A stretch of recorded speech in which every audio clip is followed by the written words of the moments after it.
Gálatas 5, 1 al 6 dice: Estad pues firmes en la libertad con que Cristo nos hizo firmes, y no estéis otra vez sujetos al yugo de esclavitud. Y aquí yo, Pablo, os digo que si os circuncidáis, de nada os aprovechará Cristo. Y otra vez testifico a todo hombre que se circuncida que está obligado a guardar toda la ley. De Cristo os desligasteis los que por la ley os justificáis. De la gracia habéis caído, pues nosotros por el Espíritu aguardamos por la fe la esperanza de la justicia. Porque en Cristo Jesús ni la circuncisión vale algo, ni la incircuncisión, sino la fe que obra por el amor. Ese es nuestro texto de hoy. Vamos a empezar aquí, y antes de empezar a estudiar el texto así de lleno, simplemente quiero hacer un contraste, que creo que es el contraste que el apóstol Pablo ha estado haciendo todo este tiempo. Durante estos meses que hemos estado estudiando Gálatas, el apóstol Pablo ha hablado de dos evangelios, y comienza su carta diciendo: no es que haya otro evangelio, pero otras personas, los judaizantes, se han metido para decir que hay otro. Ellos decían que para poder ser salvo sí tenías que tener fe en Jesús, pero aparte tenías que añadir las obras de la ley. ¿Recuerdan eso? Entonces, el apóstol Pablo está hablando de un evangelio que es de sola fe, de sola gracia, y que solo es a través de Cristo. Y ha estado hablando de este otro evangelio, el de los judaizantes, que es un evangelio donde sí Cristo es necesario, pero también es necesario someterse a la ley. En ese sentido, quiero hacer algunos subrayadas, y les pido que por favor traten de seguirme con sus Biblias, porque y vayan desde el principio en Gálatas 1, porque quiero que vean cuáles son algunas características del evangelio que ha predicado el apóstol Pablo, el evangelio del Señor Jesucristo, que es de fe y de gracia. En el capítulo 1, en el versículo 3, nosotros vemos que el apóstol Pablo comienza diciendo gracia y paz, ¿verdad que sí? Este evangelio es algo que es un evangelio que trae gracia y paz. En el capítulo 1, en el versículo 4, Pablo nos dice que Cristo, el Hijo de Dios, Él mismo se dio para liberarnos del presente siglo malo. Es un evangelio en el que Cristo nos ha salvado, en el que se dio a sí mismo. En el capítulo 1, en el versículo 9, Pablo nos dice que este evangelio es verdadero y que es tan bueno, tan brillante, tan valioso y tan digno de ser enseñado y obedecido, que el que enseñe uno diferente, sin importar quién sea, si es un apóstol o si es un ángel del cielo, debe de ser considerado anatema. ¿Recuerdan?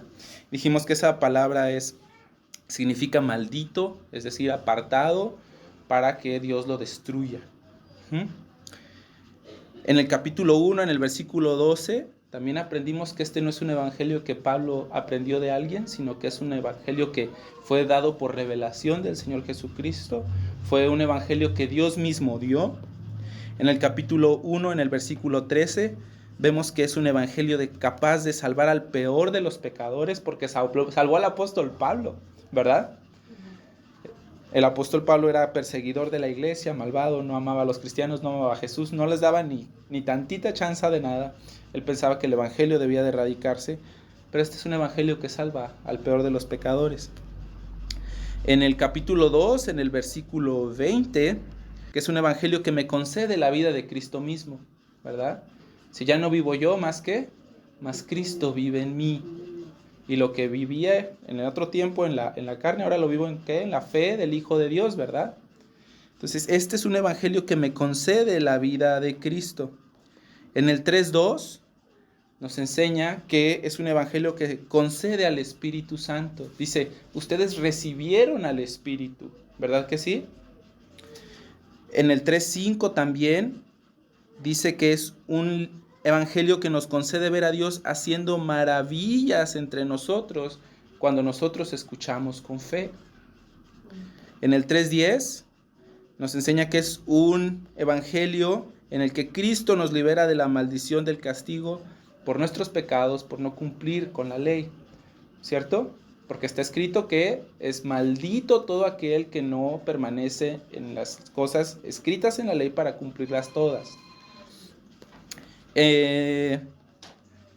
También es un evangelio dado de gracia y que Dios pactó por su buena voluntad. Y eso lo vemos en el capítulo 3, cuando habla acerca de Abraham y de cómo Dios escogió a Abraham. No porque Abraham fuera un hombre bueno, Abraham era un gentil, no era judío, en ese entonces ni hebreo, en ese entonces la nación de Israel ni existía. Y Abraham fue un hombre que actuó mal muchas veces. Sin embargo, Dios lo escogió y Dios de su voluntad hizo un pacto para que de él viniera la salvación del mundo. Y Abraham creyó a esa promesa y fue justificado por la fe, ¿cierto?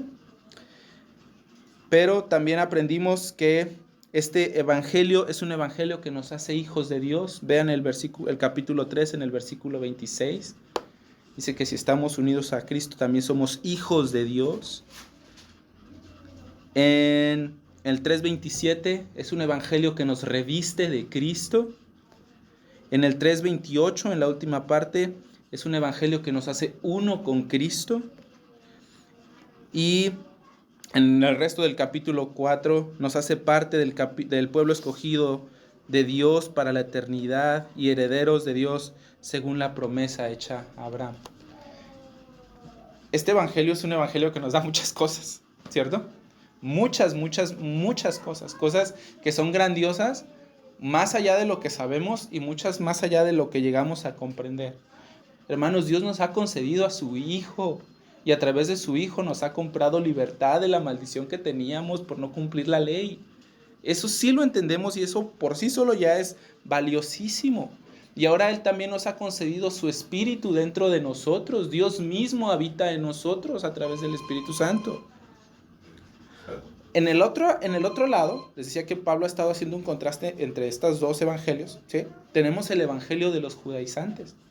Acuérdense que leímos en Hechos 15, en el capítulo 15, en el versículo 1, que los judaizantes decían, si ustedes no se circuncidan, ustedes no pueden ser salvos. Aunque crean en Cristo, Cristo no es suficiente, necesitan circuncidarse. Pero ahora, nosotros en Gálatas también aprendimos otras cosas acerca de ese evangelio. Este evangelio de los judaizantes no es un evangelio de gracia, es un evangelio que busca establecer la justicia de uno delante de Dios basado en mi obediencia a la ley. Y por eso eran tan insistentes que las personas gentiles como los gálatas obedecieran la ley. Y mira, en el capítulo 1, en el versículo 7, regrésate por favor. Capítulo 1, versículo 7, dice o aprendemos que hay un evangelio que pervierte el evangelio de Cristo. Mira, no es que haya otro evangelio, sino que hay algunos que os perturban y quieren pervertir el evangelio de Cristo, ¿ves? Lo que enseñan los judaizantes es una verdad pervertida, una verdad contaminada. En el capítulo 3, en el versículo 1, aprendimos que ese es un evangelio que no obedece a la verdad. Y en el capítulo 3, en el versículo 10, aprendimos que lo que enseñan los judaizantes, lo único que trae para nosotros es maldición. Maldito todo aquel que no permaneciera en todas las cosas escritas en el libro de la ley para hacerlas. Y el 11 dice, y por la ley ninguno se justifica para con Dios. Eso es evidente porque el justo vive, porque el justo vive por la fe.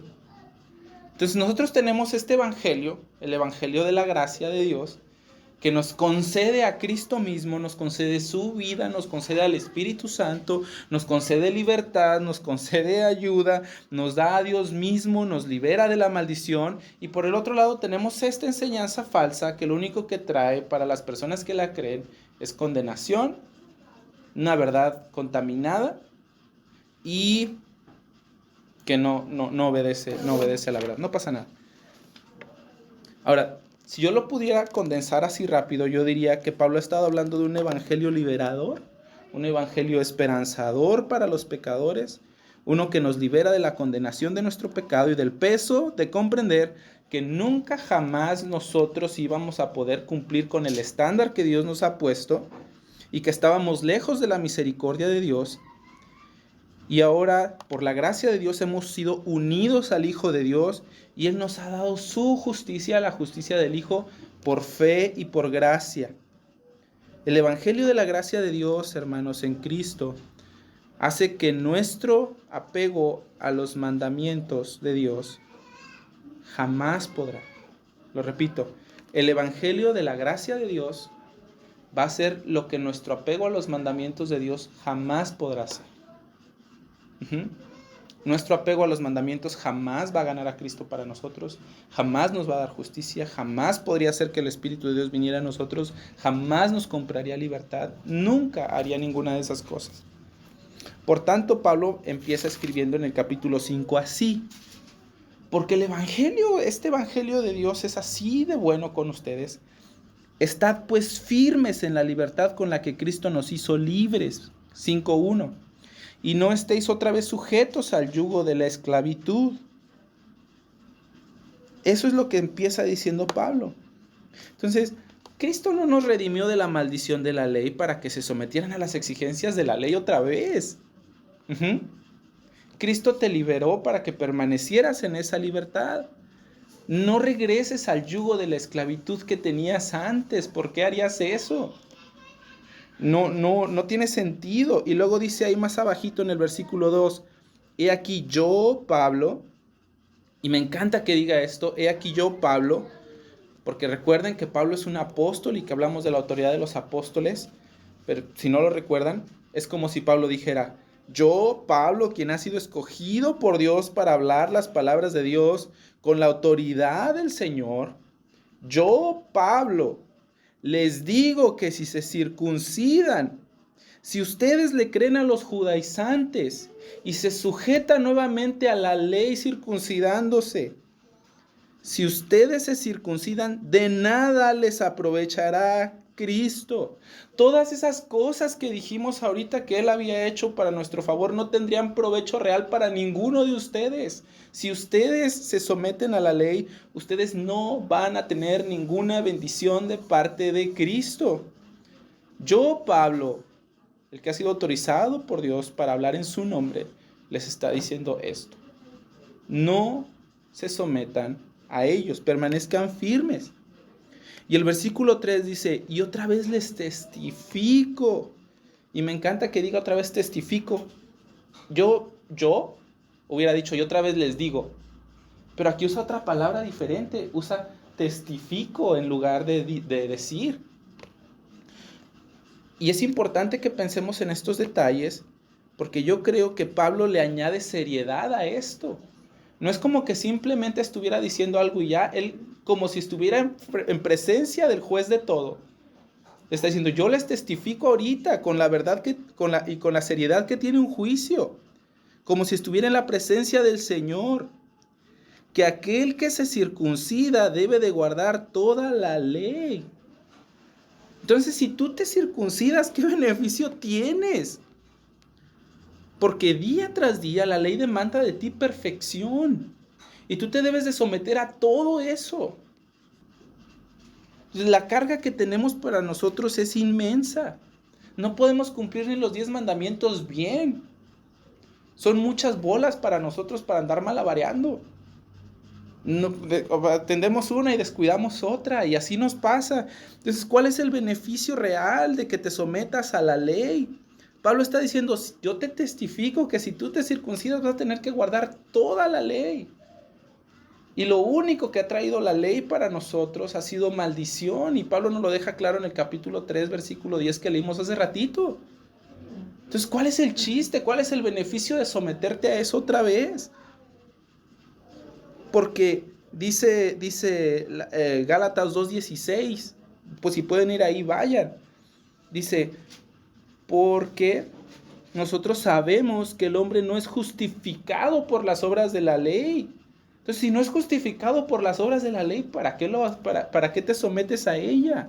El hombre es justificado por la fe de Jesucristo, y nosotros también hemos creído en Jesucristo para ser justificados por la fe de Cristo y no por las obras de la ley, por cuanto por las obras de la ley nadie será justificado. Si no puedo ser justificado por obedecer la ley, y aún así soy exigido de cumplirla plenamente, pues entonces soy condenado. Y eso es lo único seguro para mí. No hay esperanza de salvación. no hay esperanza de consuelo, no hay esperanza de ayuda, simplemente exigencia y castigo. Y las consecuencias de someterse a ese sistema que traen los judíos, los judaizantes, de sí Cristo y también tu obediencia, tiene consecuencias bien desastrosas. ¿Las captaste? Vete al capítulo 5 otra vez. Dice, yo Pablo les digo que si se circuncidan, primero ¿qué va a pasar? De nada les aprovechará a Cristo. De nada les aprovechará a Cristo. Y la segunda, les testifico que de Cristo se han desligado ustedes. Están cortados de Cristo, aparte de Él. Y la tercera, de la gracia han caído. Ya no hay más gracia para ustedes. ¿Recuerdan lo que la gracia significa? Una bendición, un favor inmerecido de Dios para nosotros. Si ustedes se someten otra vez a ese sistema, dice Pablo, ustedes pierden todo eso. Entonces, cualquier intento de encontrar justicia en las buenas obras de nosotros, basados en la ley, es un rechazo a la salvación de gracia.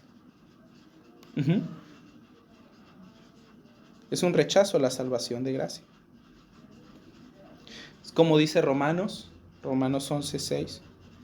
Y si por obras, pues y si por obras, y si por gracia ya no es por obras. De otra manera, pues la gracia ya no es gracia. ¿Estás de acuerdo? Si tú quieres salvación por gracia, pero la buscas por medio de las obras, pues ¿cuál es la gracia? ¿No? Las obras son de yo hago, entonces tú me das en retribución a lo que yo hice. Y eso no se llama gracia. Y después sigue diciendo Pablo en Romanos, y si por obras, entonces ya no es gracia. De otras maneras, la obra ya no es obra. Porque recuerden lo que hace la ley. La ley te dice, haz esto y vivirás.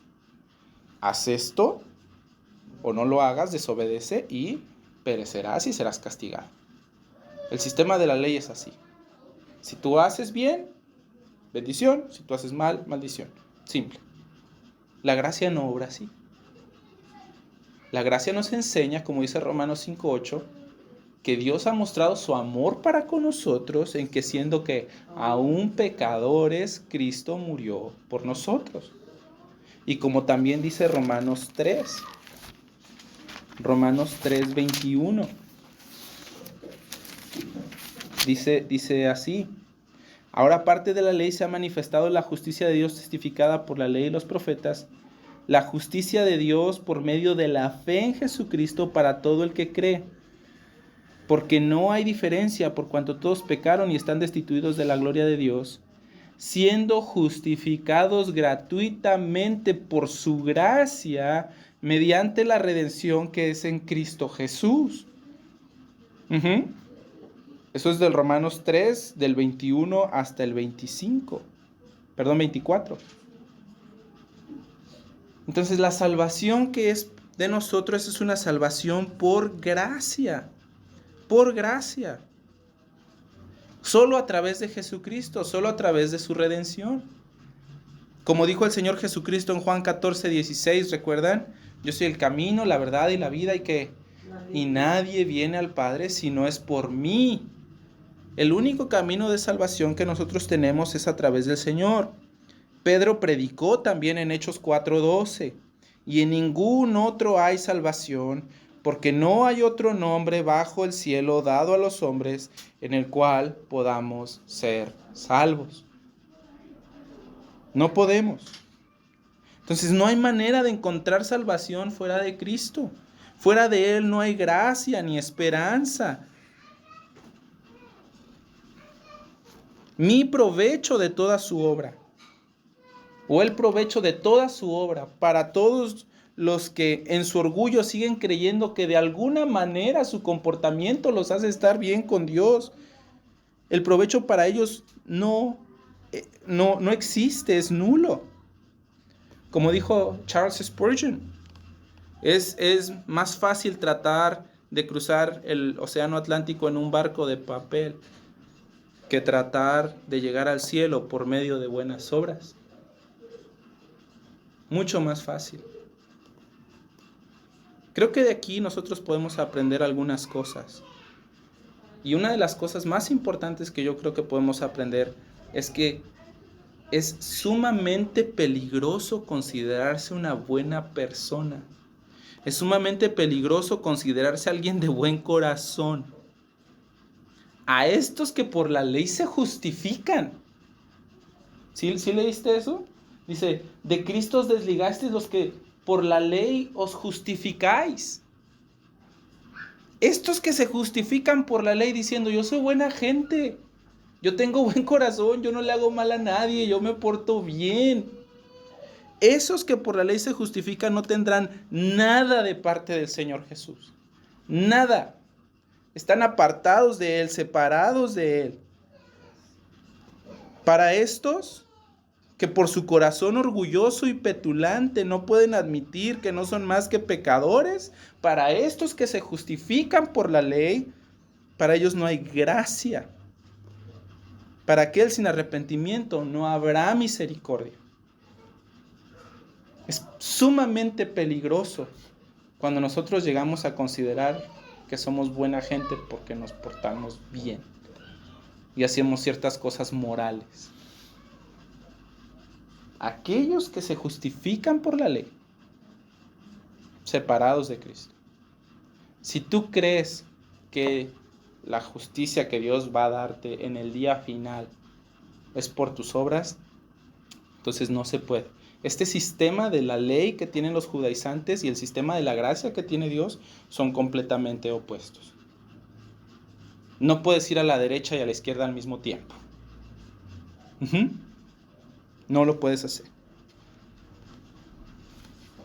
Para los que, y esto es importante, porque para los que no se llenan de remordimiento por su maldad, para los que no se les rompe el corazón al ver la manera malvada en la que han vivido, el que no llora por haber tratado a Dios de manera ofensiva, al que no le duele, ni le pesa, ni sufre por estas cosas, ni abre su corazón reconociendo su culpabilidad y busca la gracia de Dios, porque se justifica por la medio de la ley, para esa persona el Señor no tiene nada que darle. Dice el apóstol Pablo, de nada les aprovechará Cristo. De Cristo se desligaron, de la gracia han caído.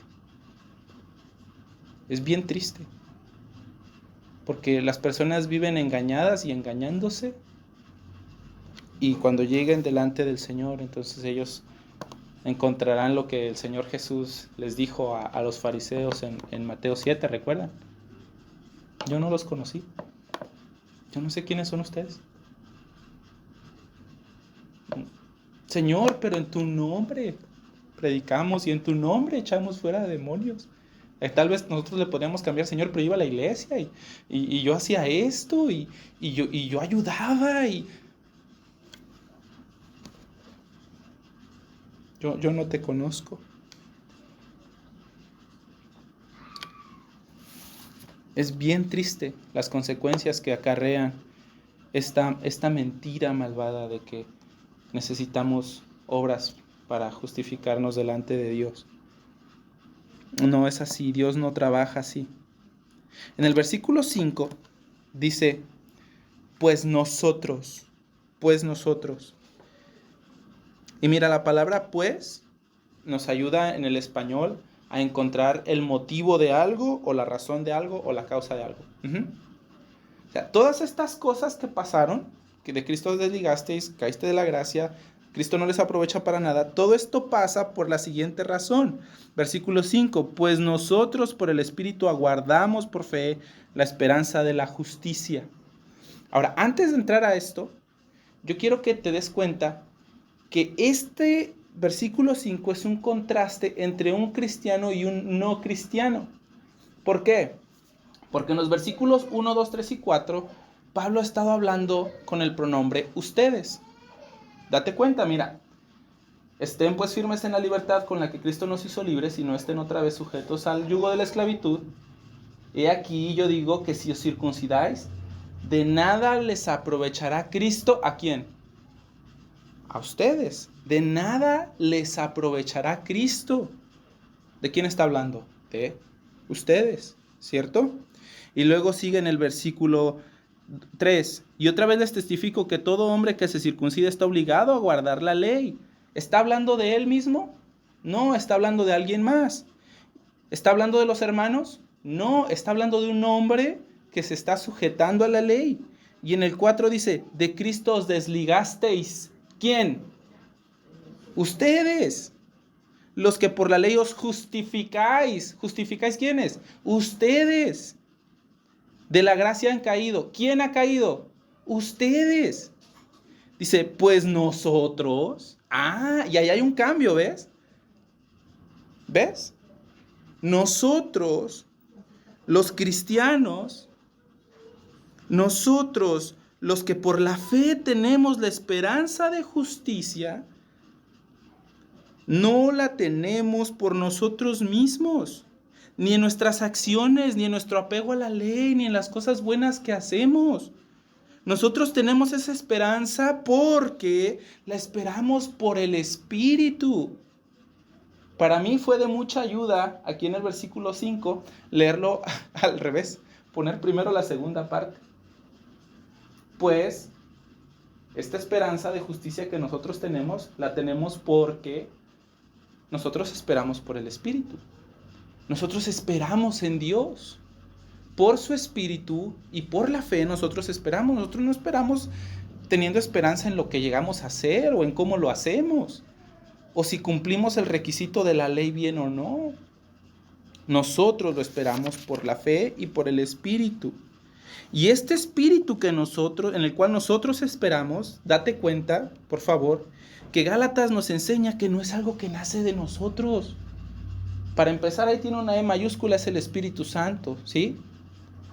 Segundo, Gálatas 3:2 nos enseña que ese Espíritu fue recibido. ¿Te acuerdas que lo vimos al principio? Y luego en el 3:5 nos enseña que ese Espíritu Santo nos es suministrado por Dios.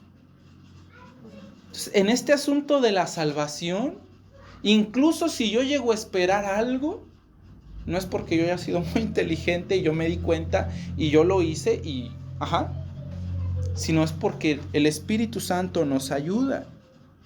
Y esta justicia que nosotros aguardamos también no es nuestra propia justicia. ¿De dónde sale esta justicia?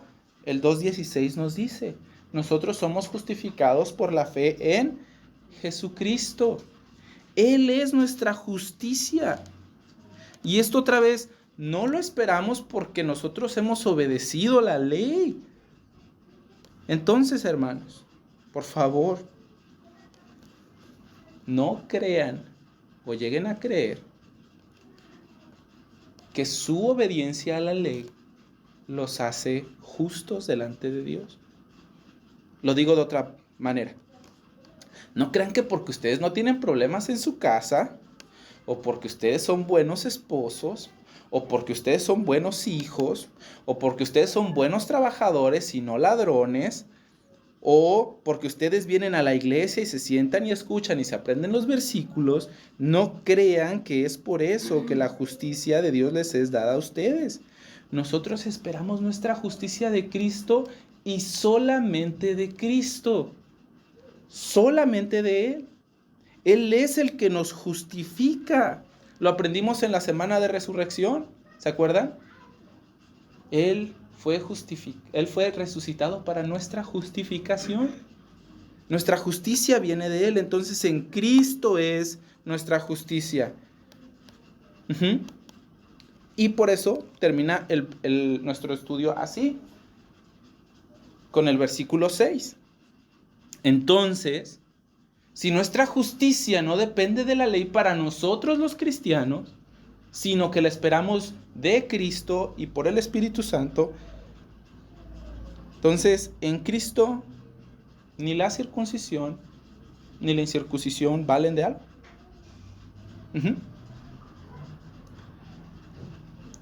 sino la fe que obra por el amor. Respecto a esta parte de que ni la circuncisión ni la incircuncisión valen, el señor Spurgeon escribió esto: todas las formas de justificación por obra humana o formas externas son descartadas por el apóstol Pablo. Y me encanta que el apóstol Pablo haya usado la circuncisión y no alguna otra cosa de la ley, porque la circuncisión era la evidencia en tu cuerpo de que eras escogido por Dios y formabas parte de su pueblo único y especial, y que Él tenía un pacto contigo. Si la circuncisión, entonces en Cristo, si ese rito no vale en Cristo, entonces ¿qué pasa? Lo que sí vale es la fe que obra por el amor. Los ritos de la ley, cualquiera que sea, no importa si era un sacrificio o si era una ofrenda o la circuncisión, nada externo, nada que nosotros podamos hacer nos va a justificar delante de Dios. Ni siquiera la circuncisión. Ni siquiera eso. Nosotros esperamos nuestra justicia en el Señor y lo hacemos por medio de la fe. Y lo que sí, dice ahí el apóstol Pablo, lo que sí vale algo es la fe que obra por el amor. La fe que obra por el amor. Dicho en otras palabras, hermanos, la salvación es solo por fe, solo por gracia, solo por Cristo, solo para la gloria de Dios.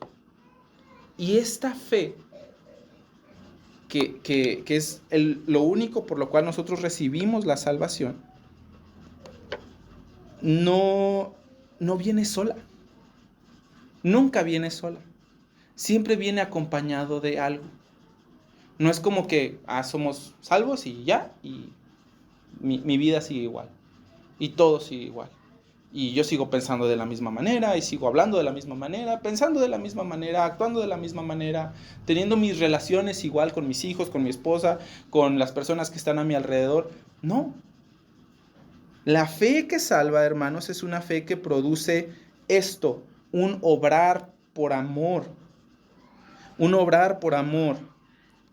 Si bien, hermanos, las obras de la ley no ganan justicia, ni nos dan justicia, ni contribuyen para la salvación, sí las buenas obras, las obras de amor, son el resultado de la salvación de Dios. Porque es algo que tenemos en nuestra nueva vida en Cristo. Y estas buenas obras, hermanos, que debían de ser eso, una evidencia de gracia en la vida de un creyente, lo que estaban haciendo los judaizantes era torcerlo para que volvieran a el yugo de la esclavitud de la ley. Estaba siendo usado así para separar a los gálatas de Cristo y para desviarlos de la verdad. No como un medio de ver la gracia de Dios y como una evidencia de salvación. Y tal vez ustedes van a decir, a ver, tiempo. Pues que no es lo mismo. O sea, que tú obres bien y para agradar a Dios, o sea, no es lo mismo. No. Les explico. No es lo mismo para nada por dos razones. La primera, porque los judaizantes de sí mismos, de su propia fuerza, obedecían solo exteriormente y lo hacían solo para obtener justicia. ¿Estamos bien? La segunda razón, y este es el contraste. Las buenas obras de un cristiano, de uno que es salvo, son hechas, primero, no de nosotros mismos, ni en nuestra habilidad, sino son hechas en fe y nacen del amor de Dios y del amor a Cristo. Esa es la diferencia. Y son hechas no para obtener justicia, porque nosotros ya la tenemos por medio de Cristo. No necesitamos obtener más. Si nosotros quisiéramos obtener justicia por nuestras buenas obras y Cristo, nosotros estaríamos declarando que Cristo no es suficiente para salvarme, que yo necesito completarle, que yo necesito poner de mi parte. Y no, hermanos, la palabra de Dios nos enseña que la salvación es del Señor. Las buenas obras que nosotros hacemos, las hacemos como nuevas criaturas, como dice 1 Corintios 5. Y las hacemos de manera milagrosa. Se van a decir, ¿pero por qué milagrosa? Porque antes de conocer a Jesús jamás lo hubiéramos hecho. No amábamos a Dios, ni queríamos obedecerle. Y ahora esta fe que obra por amor trae primero para nosotros amor hacia Dios y después amor hacia nuestro prójimo. Pero otra vez, los judaizantes hacían las buenas obras para obtener salvación. Nosotros los que hemos creído obramos con fe y por amor como resultado de nuestra salvación. ¿Sí entiendes la diferencia? Son completamente diferentes. Una la hace para obtener salvación y la otra la hace como fruto de nuestra salvación, como consecuencia natural de nuestra salvación. No para ganar nuestra justicia, porque Cristo ya la ha ganado por nosotros. No necesitamos a completarla al sacrificio de Cristo. Entonces, hay otras tres cosas que yo pienso que vienen con esta fe que obra por amor. Y la primera es hacia Dios. Si una persona obra con amor hacia Dios, entonces va a haber una adoración reverente. Una adoración reverente. Llena de amor, llena de gratitud en el corazón. ¿Recuerdas lo que leímos en el Salmo 95?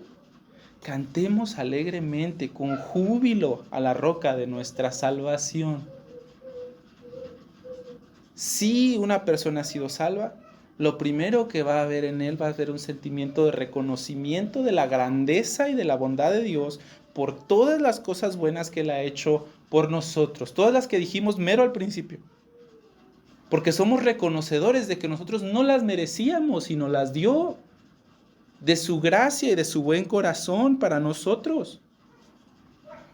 La segunda cosa que creo que también hay en un corazón que obra por fe y por amor, es que hay una obediencia sincera. ¿Se acuerdan lo que aprendimos en la escuela dominical?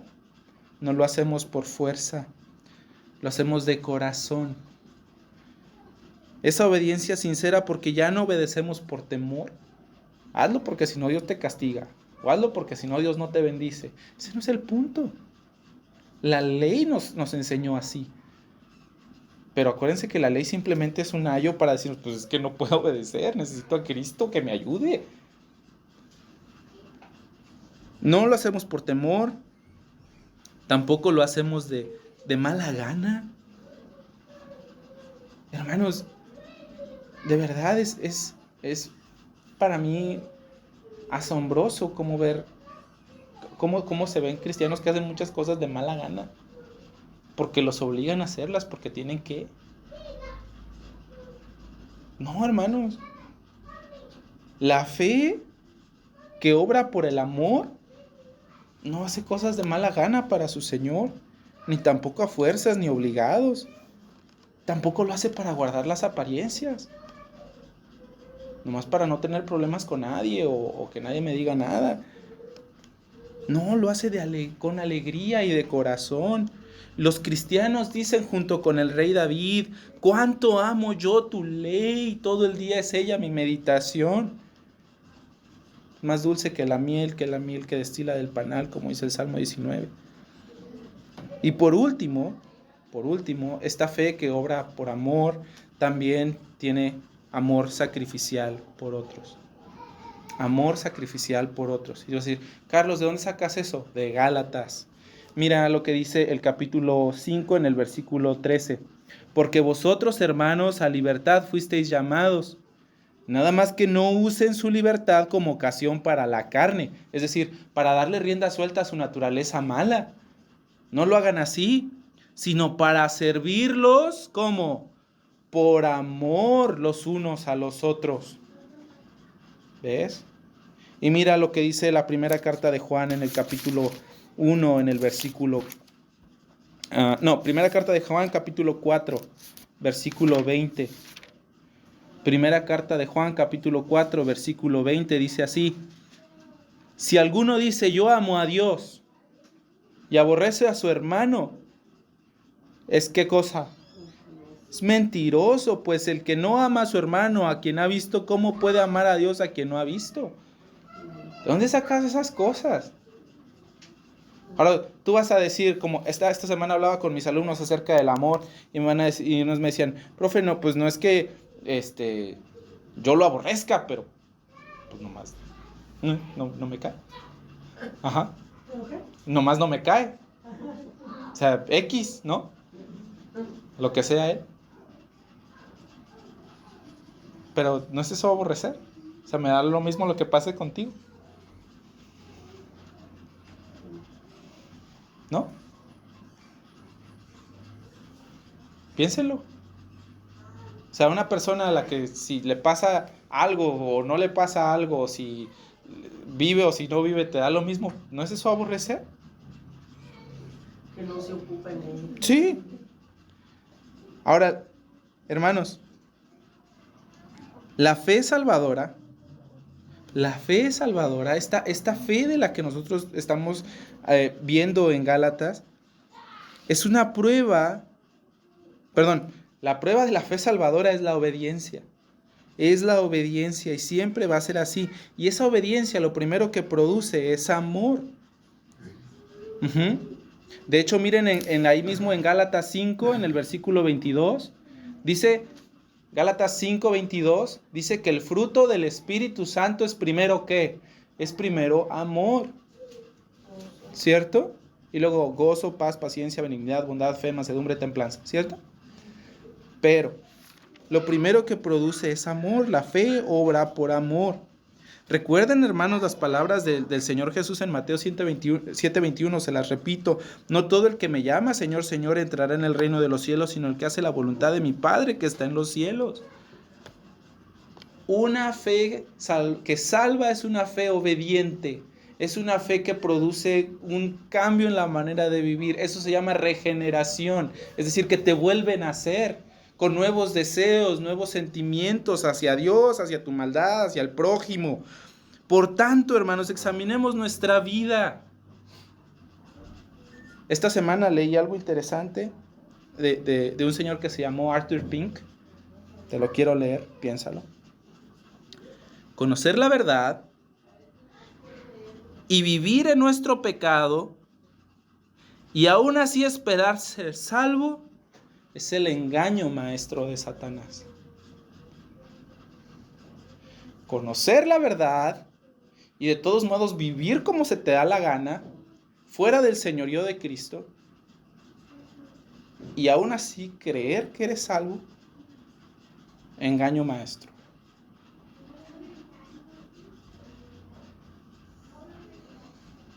Hermanos, Dios nos ha revelado lo que Él quiere de nosotros. Por tanto, otra vez les repito, examinemos nuestras vidas. Examinemos nuestras vidas. La vida, hermanos, que Cristo trae al corazón del hombre no es una vida estéril, no es una vida tampoco estática, es una vida que Gálatas llama la vida en el Espíritu, y eso lo vamos a estar viendo las semanas que viene, pero es una vida, como ya leímos, que trae amor, gozo, paz, paciencia, amabilidad, bondad, fe, mansedumbre, dominio propio. Es una fe obediente, es una vida sujeta a Él. Es una vida que niega nuestra naturaleza malvada. Es una vida que lucha constantemente por no hacer el mal. Y una de las pruebas más grandes, tal vez la más grande que tú vas a poder tener acerca de si tu fe es sincera y si es verdadera, es tu lucha con tu propio pecado. Y cómo tú reaccionas hacia tu pecado cuando cometes alguna falta. Es una fe que trata con amor a los hermanos, incluso si los hermanos llegaran a pecar. Gálatas 6 dice que si nosotros encontramos alguna falta en algún hermano, nosotros no debemos de patearlo y sacarlo de aquí. Nuestra intención debe ser restaurarlo con un espíritu de mansedumbre, considerándome a mí mismo. No sea que yo también sea tentado. Y llevamos unos las cargas de los otros. Es una vida completamente distinta al sistema del mundo que tenemos y nuestra cultura. La vida que Cristo trae, hermanos, es una vida de obediencia y sujeción al Espíritu que ahora vive en nosotros. Por tanto, si tú no has estado obedeciendo al Señor esta semana, si tú has tenido un pecado recurrente que has estado justificando, yo te animo a que pidas a Dios el poder de su Espíritu y en fe, por amor a Él, obres y le pidas que te ayude. ¿Ok? Lo primero que yo quiero. Y segundo, si tú no has obedecido el Evangelio, el arrepentirte y darte a Él, obedece ya. Porque el Señor Jesús manda a todos, a todo hombre, que se arrepienta. Tal vez tú nunca habías pensado en el Evangelio así, como una verdad la cual debes de, o como un mandamiento el cual debes de obedecer. Tal vez habías pensado como que yo le doy chance a Jesús de entrar a mi corazón. Recuerda, la primer cosa que enseñó el Señor Jesús en Marcos fue: arrepiéntanse y crean en el Evangelio. Dios desea que obedezcamos sus mandamientos. Y yo creo que por eso el apóstol Pablo no viene ahí, pero lo hablaremos después la siguiente semana. Por eso el apóstol Pablo dice en el versículo 7, ¿ustedes corrían bien? ¿Quién les estorbó para no obedecer la verdad? Si tú has estado pecando, pide guianza al Espíritu Santo que mora en ti, si eres un creyente, y con fe obra por amor a tu Señor. Y si tú no te has dado al Señor, si tú sigues siendo renuente a reconocerlo como el Señor, entonces obedece al Evangelio, arrepiéntete y cree en lo que Él ha dicho.